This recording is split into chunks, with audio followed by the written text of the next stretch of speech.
Hello everybody, Marcus Godwin here with the Shum Vremeny Noise of Time blog from St. Petersburg, Russia once again. Same me, same park bench, same park and same sun. Welcome.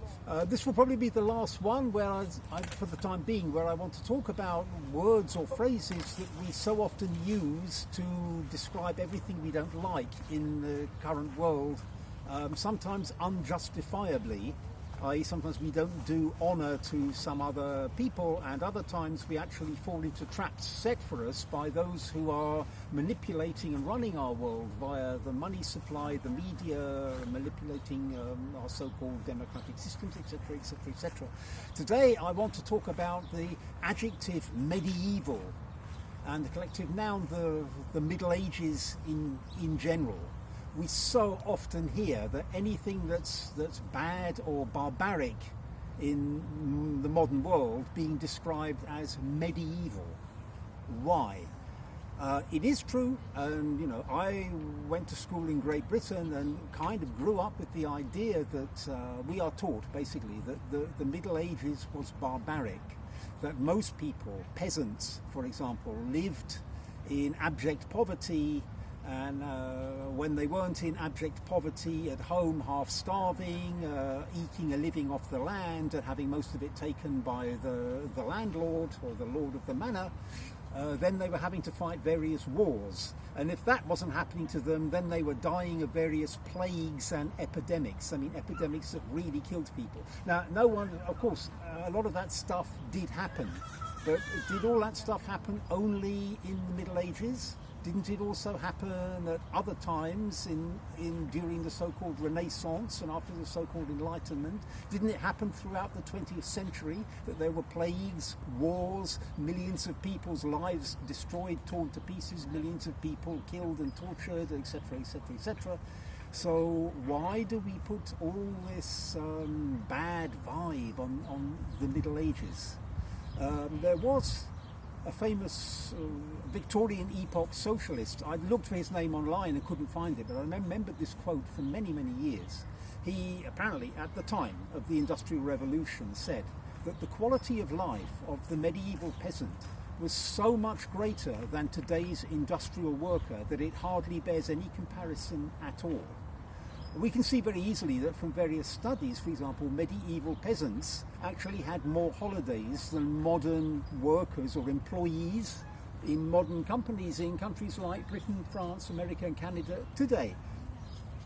Again, of course, we live in this technological age for 30 years now. Our world has been transformed by the digital society, internet, and all the digital devices like the one I'm talking to now. Of course, in the Middle Ages, they didn't have any of that. But look at what they did. The Middle Ages is generally considered from the 10th or the 11th century to the end of the 14th, beginning of the 15th centuries, roughly speaking, depending on where we're talking in the world. I'm British, I was at school in Great Britain, and we grew up with this idea. We were only taught, actually, detailed English history and then British history from 1066. Before that was the Dark Ages, which is another propaganda psyop. What we should remember is that those who were profiting and manipulating society through the Industrial Revolution had a very big incentive to convince people that this new factory life and that working in factories was actually more beneficial and would be better for these workers and their families than the horror that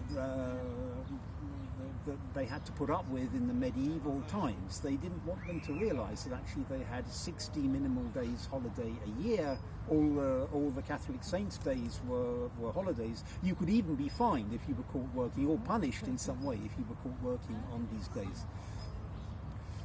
If we look at what was achieved in the Middle Ages, Western cities and towns are full of buildings, beautiful cathedrals, outstanding architectural masterpieces, etc., etc., etc., which were built at this time. There were great works of literature that were built at this time. There were great works of art, although in Western Europe it is kind of true to say that pictorial art took off more or less after the Renaissance more than during the Middle Ages. Also, we can divide between continents. The medieval period in Russia was very different to the medieval period in Western Europe, largely because Russia still had Christianity. When the new Roman Catholic see broke away from the other four sees and became this new power-hungry, materially based Roman Catholic Church, they rewrote history and said that the Orthodox Church broke away. Of course, as always, as with today's propaganda, the 100% opposite is true. This meant that medieval countries such as France, Spain, Portugal, Holland, Britain did not have real Christianity. I repeat, as I repeated in an earlier blog, I'm not in the business of insulting you out there, 1 billion or more Catholics and millions of Protestants, Lutherans, Church of England worshippers, Methodists, etc., etc.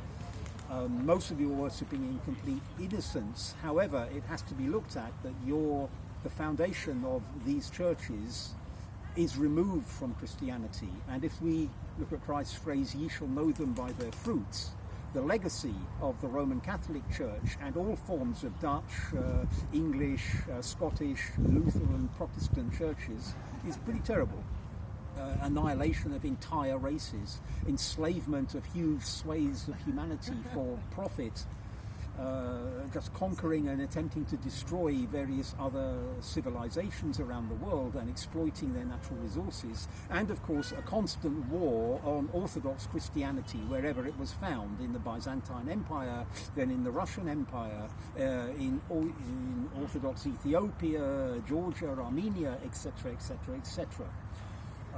Also, none of us would exist if for 400 years people had not lived, reproduced, studied, wrote, considered, thought, farmed, did everything that human beings do during the Middle Ages. Honour thy father, honour thy mother, respect the ancestors is not just a Christian or a Jewish teaching. It exists in Oriental cultures, etc., etc., etc., and it's really very, very wise. C.S. Lewis pointed out that the particularly horrible form of execution, burning at the stake, it did happen in the Middle Ages. It was sometimes used in various countries for various forms of people, but it took off big time after the so-called Enlightenment. Let that sink in, especially the witch-burning craze throughout Northern Europe, especially virulent in the British Isles, was a post-Enlightenment phenomenon, not a Middle Ages phenomenon. There is really and truly, the more you look at it, you cannot find any justification for saying the Middle Ages was a period more barbaric than today. Let's look at what's happening in the world today, and look at what the Western world has done in just the last few years in Libya, Iraq, etc., etc. Look at World War II. Look at the Japanese in China, or Mao in China, the British Empire in China with its opium wars and so on and so forth. There is simply no justification, to be honest, for it's very disrespectful to this period.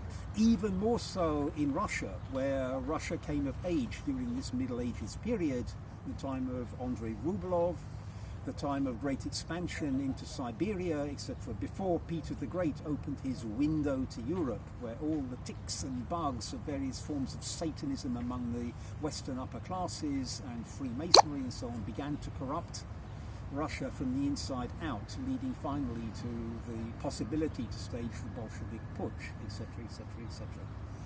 So the more I understand about the Middle Ages, I find at the time, I would rather have lived in the Middle Ages than 16th century England, for example, or 17th century, or 19th century for that matter. The level of poverty in Victorian Britain was extraordinarily high.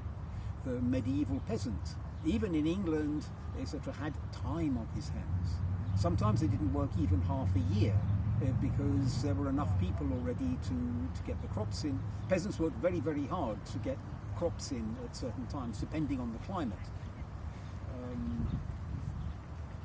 So, yeah, let's not call everything we see in the world today medieval. Let's call it for what it is, barbaric, the result of exactly contrary to the medieval age, actually throwing away the truth contained in the Holy Scriptures, be they our Christian ones or Judaic ones or Islamic ones, a belief in atheism, a belief in human beings, sovereign individual human beings as chattel to be used for various great tasks, etc., etc., etc. This is barbarism. That's what it is.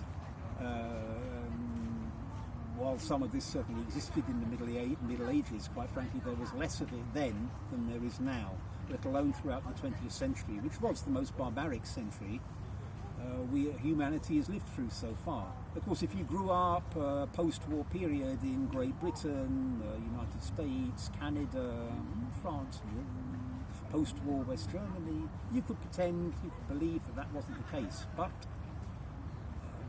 memory can be very short sometimes. Okay, thank you very much. Next time I'm going to start talking about currents and trends and conflicts on the ground and psychology and everyday life here in Russia. Okay, see you next time. Thanks a lot.